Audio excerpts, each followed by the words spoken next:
మలయాళ చిత్ర పరిశ్రమలోకి మరో వారసురాలు ఎంట్రీ ఇవ్వబోతుంది. సినీ కథ రచయితగా పరిశ్రమలోకి రావాలన్న ఆ వారసురాలు ఇప్పుడు హీరోయిన్గా అడుగుపెట్టబోతుంది. మలయాళ సూపర్ స్టార్ మోహన్ లాల్ గారాల పట్టి విస్మయ తుడక్కం చిత్రంతో వెండితెరకు పరిచయం కాబోతున్నారు.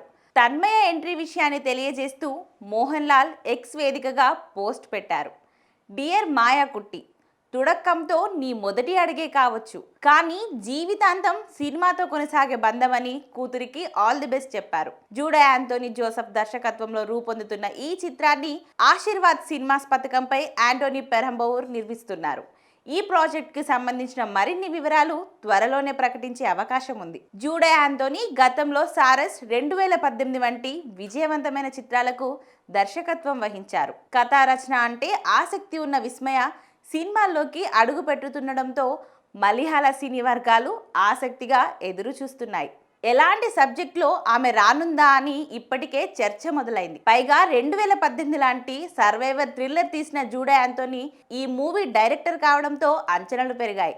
ఇన్స్టాగ్రామ్ వేదికగా చురుగ్గా ఉండే విస్మయ కుటుంబంతో కలిసి దిగిన ఫోటోలతో పాటు తన టూర్కు సంబంధించిన విశేషాలను పంచుకుంటూ ఉంటారు. అలాగే ఫిట్కే థాయిలాండ్లో మార్షల్ ఆర్ట్స్లోనూ శిక్షణ తీసుకున్నారు. మరోవైపు మోహన్ లాల్, ఆయన తనయుడు ప్రణయ్ వరుస చిత్రాలతో అలరిస్తున్నారు. మోహన్ లాల్ ఇటీవలే ఎంపురన్, తుడరుం చిత్రాలతో విజయాన్ని అందుకోగా ప్రణయ్ హృదయంతో బిగ్గెస్ట్ హిట్ అందుకున్నాడు. So all the best Tanmaya.